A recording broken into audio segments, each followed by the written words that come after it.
SRC is a creature of the current constitution. Parliamentary Service Commission is also a creature of the current constitution. There are certain things that we must accept. First of all, I want you to apply your minds for even one moment. Kenya, a very democratic country without a functioning parliament. You also need to ask yourselves, how many other state officers are there who are not members of parliament? And I challenge you, you people of the media. And I always consider you as one, we always know the three arms of government. I always consider you as the fourth arm of government. To get to the facts and find out the entitlements of the other state officers and the unfairness the Salaries and Remuneration Commission actually has done to not only the membership of the current house, but also to the membership of the last house. Secondly, if you look at all the pronouncement the Salaries and Remuneration Commission has made over the last few years since the promulgation of the current constitution, their statements have been politically loaded and in fact meant to divert the public attention from other deserving areas to the members of parliament. And therefore, we have a complementary role. Parliamentary Service Commission is one of the commission under Chapter 15 of the current constitution. Equally, the Salaries and Remuneration Commission is also a commission under the Chapter 15 of the current constitution, meaning we play a complementary role. Our work as a Parliamentary Service Commission, pursuant to Article 127, is to provide services and facilities for both members of parliament and members of staff. Equally, the Salary and Remuneration Commission has also a task. And I will I'll say this without blinking an eye, that the way the Salaries and Remuneration Commission has conducted the affairs of members of parliament is like they see as if members of parliament have no role in our governance structure. Then if that is the case, it's only the wisdom of the governed, the people of Kenya, to decide that they no longer need parliament. As long as there is parliament. And I just again want you to apply your minds to Article 1, the opening chapter of the current constitution. Sovereignty is equated to representation. Nobody can take away that role. Nobody can take away. I know we have so many articles, we have so many chapters, but that is the opening chapter of the current constitution. Nobody can take away. And truly speaking, the truth be said, Parliament is the first arm of government. One thing that we will not allow as commissioners, and even as members of Parliament, is to be used as an attack, call it as a dumping ground for the failures of all other arms of government. If there are weaknesses, we invite you as members, report objectively. But where SRC or other groups are determined to project and portray Parliament as a failed institution, honestly, even you, I know roles can change. Some of you are here today, and it has happened in the past. You will also be a representative of the people. Facts must always be stated. So that is not true. So what SRC does is now to politicize their role. We ask them to apply the same across the board. Across the board. And remember, there is something called the Fair Administrative Action Act. So this is the only thing that we ask. We are not asking for special favors. No. Allow Parliament. And there is a lot of misguided information in the name of this. So that particular ruling, Parliament, as the legislative arm of the people of Kenya, must accept the arbitration and the neutral role of the judiciary. And that is why whatever findings the courts of law have made, Parliament have no choice. Like the issue of housing. Once they made a determination that there's a conservatory order, we had to stop. Nobody can do. Otherwise, it will be construed to mean that Parliament is contemptuous actually of the role of the courts. These are the realities that we must address. For purposes of this, Parliament is not above the law. Parliament must act within the law, as much as we are the legislative arm of the Republic of Kenya. And therefore, that again must be taken into account. So, the role of SRC, good for everybody. The role of SRC when it comes to, like you remember the last time, the former chair, one time, in a very derogatory manner, said members of Parliament want TV watch, what is it called? She said they want standing allowance, they want sleeping allowance, they want to walk in allowance, they want medical allowance. That is not the way. These are the elected, and honestly, the most difficult job in Kenya today is to be elected a member of Parliament. Let somebody try. It's the most difficult. Why do you demean it? Why will somebody demean it? If there are issues, we're always open to fruitful discussions with the Salaries and Remuneration Commission. Ask yourself how many other sectors over the last 1 year, when SRC has been very firm on members of parliament, that they have done certain adjustments, serious adjustments, including offices that are not recognized under the current constitution. Ningependa tu kuongeza jambo moja. Wa serikali ni tume ambayo inatakikana kufanyia kazi wa Kenya kuhakikisha kuwa wanarekebisha na kuweka usawa kwa njia zote zile. Pale ambapo tunashangaa chuki inatokea wapi, ni kuwa wanaweza kwenda wakakaa na tume inayosimamia mahakama, wakapanga mambo yao, yakawa ni siri, yasiwekwe popote pale. Wakija kwetu, sisi tunakuwa maadui. Wanaenda wanakaa na mkono wa executive, wanawapangia mambo yao, wanawafanyia mambo yao, yanakuwa ni siri, lakini yetu utamwona mwenyekiti si yule aliyetoka, hata huyu mpya ni kama amelishwa sumu moja tu ya kutuchafulia sisi majina. Hatutakubali sisi kama tume ya kusimamia masuala ya wabunge, hatutakubali kuendelea kuonewa na kuchafuliwa. Maana sisi kama Wakenya wengine, wafanyikazi wa serikali, na tumechaguliwa na wananchi kupakawa matope, watupake matope usiku na mchana. Na nyinyi wenzetu ambao watakikana kuonesha ukweli, muamue kufanya kazi na wao. Haitawezekana. Naam, asante hapo. Thank you. Court rulings are universal. You don't make a ruling for one particular person. Somebody went to court, an affected state officer.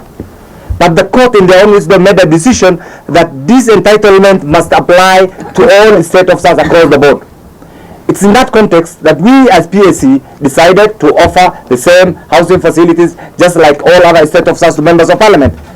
Now again, instead of following that, they wrote actually to the Attorney General asking for his legal opinion. The Attorney General again gave, as we speak right now, we have two instruments, legal instruments in the favor of the provision of house allowance actually for member of parliament. The first is the court ruling. The second is the legal opinion which can qualify as subsidiary law by the Attorney General. And instead of implementing that and engaging us in discussion, craftily they went to another court. In fact, they did not seek a judicial review. They did not appeal. Craftily they went before the court, another court, and now sought a conservatory order without making full disclosure. I do not want to go into the details of that particular case because it's still active. But that is the scenario, that is a good question, and that is why we are saying from where we sit, we will not allow SRC to criminalize the institution of parliament because of their incompetence, because of their misinterpretation of the law, because of their hate for members of parliament, and because of other considerations outside their mandate. And this is why we as the commission, first as elected members of parliament, two as elected representative of members of parliament to the Parliamentary Service Commission, we will be guided by the rule of law, we will be guided by the application of the law holistically and fairly, we will be guided by accountability, not to, those days of the roadside declarations. We will not allow the application of roadside instructions by SRC in order to demean the role of member of parliament. This is a Kenya, a very democratic country, governed under a very generous and reformist constitution. And those of us, like the Honorable Vice Chair here, who are part of the making and the framing of the current constitution, will not allow an abuse of that critical document called the reformist August 2010 constitution to be used to demonize the role, the character of the member of parliament, the institution of parliament, the mandate of members of parliament, and to make them appear criminals who are only hell-bent on taking care of their stomach. That era is gone, and we want the SRC to learn from this. My work as a member of parliament, first is to oversight, to legislate, to do representation, and budget making. In all these has a critical component. In budget making, there has to be public participation. The member of parliament has to travel to the 47 constituencies. In legislate, these are things, there is role. How can that be clamped by a roadside views by a person who doesn't understand both the letter and the spirit of? So we will be telling them, we are open, come and engage us as a commission. Don't run away from us. You run away and then you release piecemeal information, hoping that the public court is fair.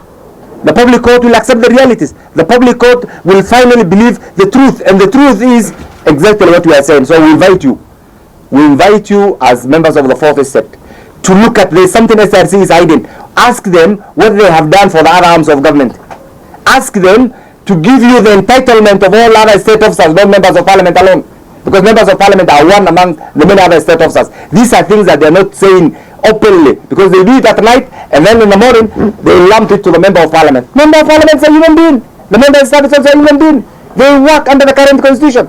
I have not appointed myself. I have not abrogated anybody's role. I'm here as the duly elected member of parliament for Elders. I'm also here as the duly elected representative of members of the National Assembly in the commission. We are all here. These are roles that must be accepted. And therefore what we are saying is, for God's sake, SRC must be willing to tell the Kenyan taxpayers the truth. The truth is what shall protect. We are oversighting a budget of almost 3 trillion. They are sacked and find out what goes to the different sects, what goes to the different agencies. So upon issuance of the house allowance, which was approved. Yeah, like the July 2017 is an example. Yes. In 2013 again, yes. They just put it just 3 or 2 weeks to the elections because they don't want to do the right thing. Honestly, we don't understand that kind of hatred. And these are supposed to be people we sit down and discuss issues with. We are a parliamentary service commission. How comes they sit with the Judicial Service Commission?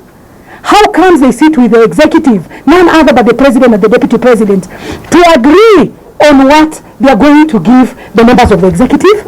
How comes they've been giving allowances and SRC assumes members of parliament are people who have not gone to school. So we don't know how to read budgets. We don't understand what is in that budget.